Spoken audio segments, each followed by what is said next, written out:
It was a cruel twist of fate, diverging from the expected course. The plan was simple: file those divorce papers, vanish into the ether. Yet, everything changed when my father-in-law fell ill. The transformation in my husband was stark. I couldn't fathom what I was hearing when he declared, "Tom and I will split his inheritance. You'll get nothing. There's no provision for a wife incapable of tending to her own home." Speechless, I sought solace in the city hall to initiate the divorce proceedings. But there, a grim revelation awaited me. My name is Nancy, a 24-year-old homemaker, wedded to Tom, age 40. Ours was what they call a May-December romance, devoid of the cinematic enchantment, simply a twist of fate. Fate intertwined when I found employment in Tom's father's construction firm. The company's patriarch took a liking to me, repeatedly urging me to wed his son. The motive? Tom was to inherit the company's reins, but lacked suitable marriage prospects. The patriarch fretted over the company's future, fearing its demise without an heir.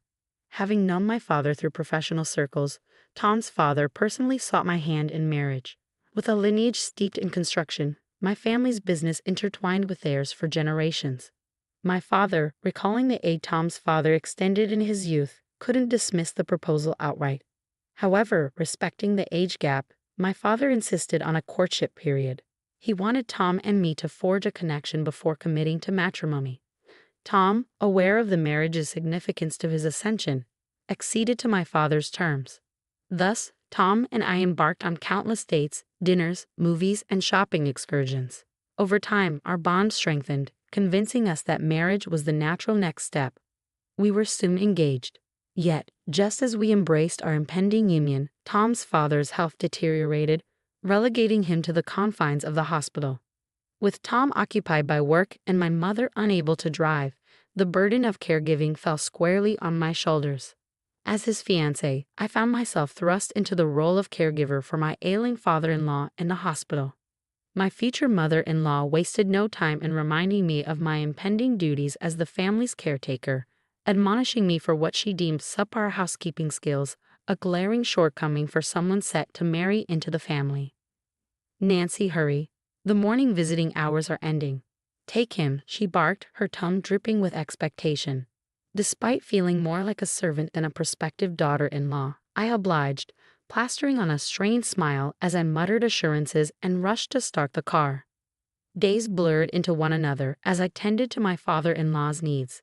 Then, one day, my mother-in-law proposed that I move in, citing the convenience it would afford in caring for him. Though it seemed premature, the thought of shuttling back and forth between my parents' home and the hospital weighed heavily on me. Reluctantly, I agreed, rationalizing that I would likely be moving in soon anyway. I had assumed our wedding would wait until my father-in-law's health improved, so why not formalize our union while I settled in? There were no whispers of Tom having past relationships, but living under the same roof with him revealed stark truths. At 40, he lacked any prior romantic entanglements, a fact that quickly became evident as his stinginess and obsession with finances surfaced. Tom meticulously tracked our expenses, scrutinizing every penny spent on dates, meals, and even gas.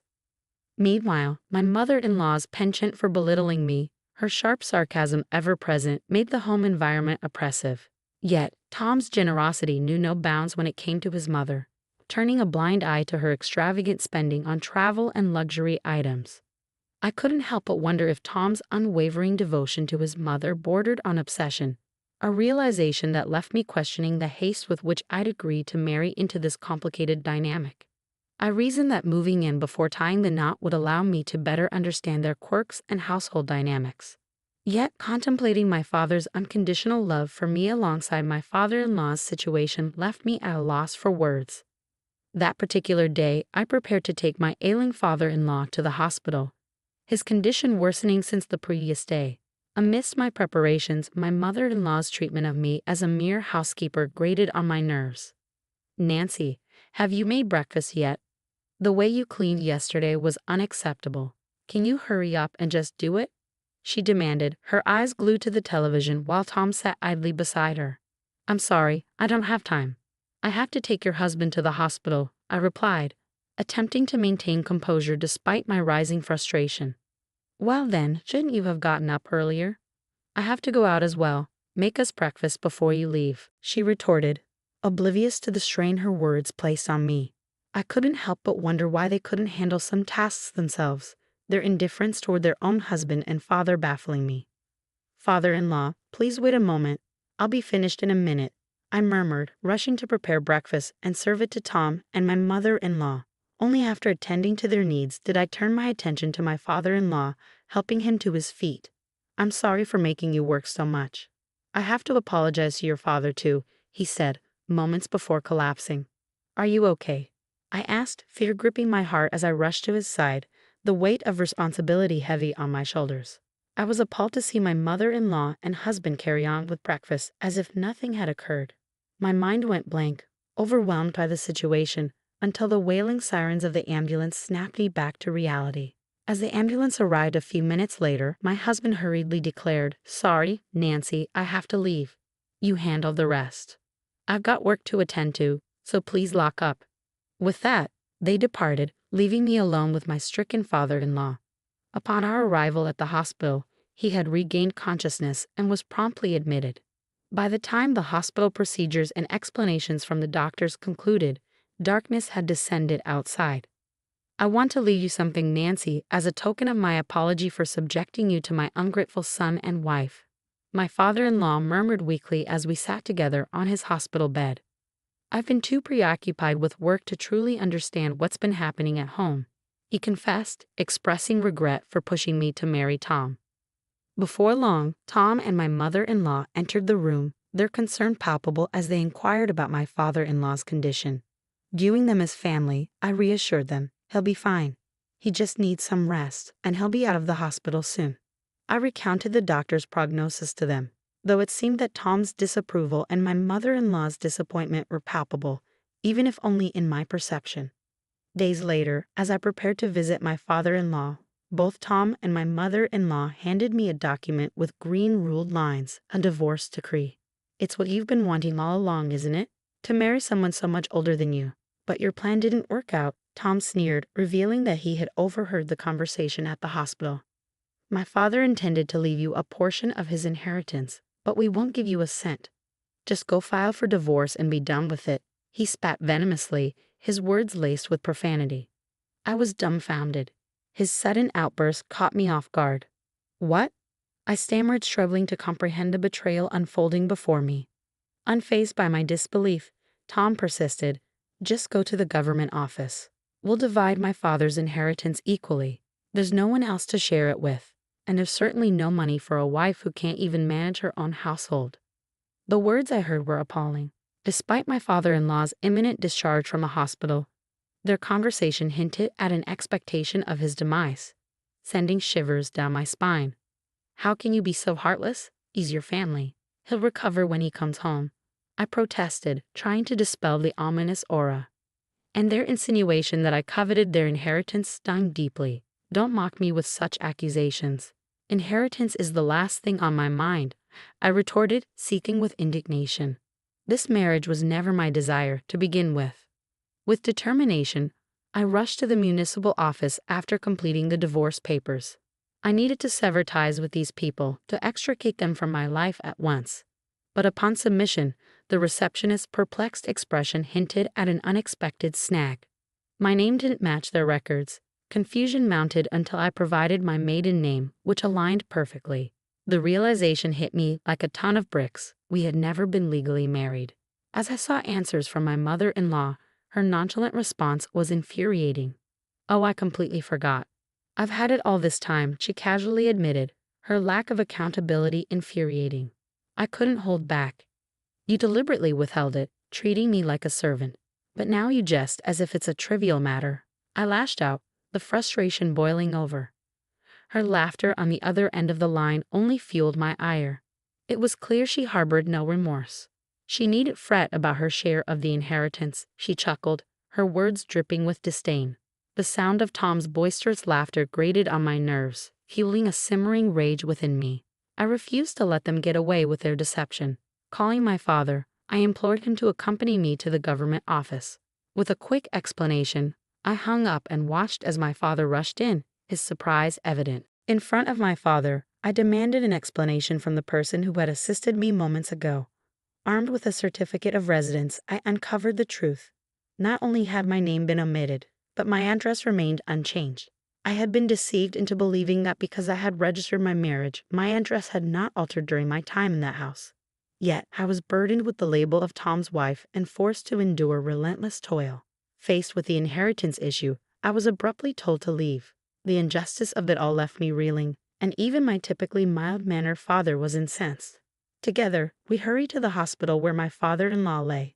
Upon our arrival, my father-in-law, noticing my father's presence, offered polite words, unaware of the storm brewing within us. As my father explained the situation, my father-in-law's expression shifted from calm to agitation.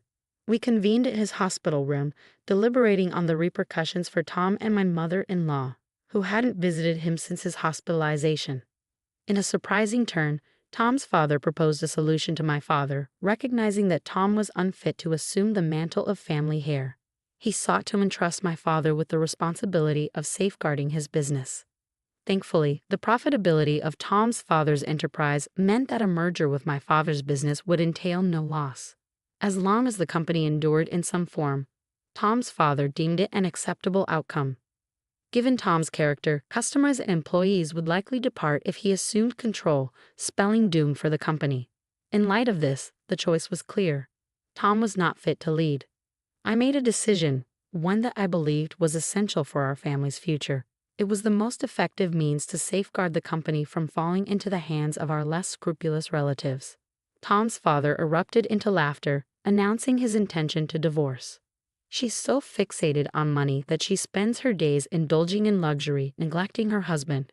She's getting what she deserves, he declared, seeking validation from my father and me. We exchanged knowing glances, silently acknowledging that this was a fitting retribution. The legal team and accountants my father had enlisted sprang into action the following day. After careful deliberation, it was decided to merge Tom's father's company with ours, retaining our family name. Tom, stripped of his vice presidency, was promptly dismissed, while a promising executive from our ranks assumed his position. The final decisions would await Tom's father's return to work, catching Tom and his mother completely off guard. Thus commenced the countdown to their downfall. 2 weeks later, my father-in-law made a full recovery and was discharged from the hospital. Accompanied by my father, I completed the discharge formalities and drove him home. Upon arrival, my mother-in-law was conspicuously absent, and Tom was immersed in his work as usual. Their callousness was palpable. Little did they know that the following day they would rue their heartless actions. Returning to my original workplace the next morning, I found a new vice president in place. Tom's father presided over a morning meeting, revealing the company's fate and the changes to come. Tom, clutching a termination letter, and my mother-in-law, holding a divorce decree, were left dumbfounded. "Dad, what's going on? What were you thinking?" Tom exclaimed, bewildered by the sudden turn of events. I was caught off guard by the sudden outburst.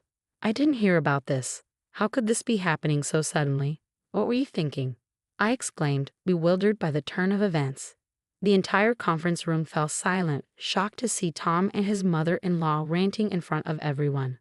But amidst the chaos, Tom's father remained composed. "That's exactly the kind of lunacy I was hoping for," he remarked with a smirk, eyes glinting with satisfaction. As soon as they caught sight of me, accusations flew. "It's you. You did something, didn't you? Just because you wouldn't get your inheritance," they accused, pointing fingers. "I didn't do anything. You guys started all this," I countered, growing increasingly frustrated by their baseless accusations. Sensing the tension, Tom's father intervened, his tone firm. "That's enough. You're disturbing the morning meeting. Both of you outside," he ordered, his gaze icy. Reluctantly, Tom and his mother-in-law were escorted out by nearby employees. Once they regained their composure, they sought forgiveness from both me and Tom's father. But I had no intention of accepting their hollow apologies, choosing instead to ignore them. Despite their persistence, they gradually stopped showing up at the company. Security measures were tightened, barring their entry, and they were asked to vacate their home by Tom's father. They now reside in a humble apartment near their former residence. Meanwhile, I've resumed a peaceful life as an office worker, while my father, still seething with anger, is preparing to file a compensation claim against Tom and his mother-in-law for their actions. Their lives have spiraled into despair, a stark contrast to the tranquility I now enjoy. It seems their reckoning has begun, and while I harbor no ill will, I won't extend a helping hand either. Perhaps they've learned the hard way that the way one treats others inevitably returns to haunt them.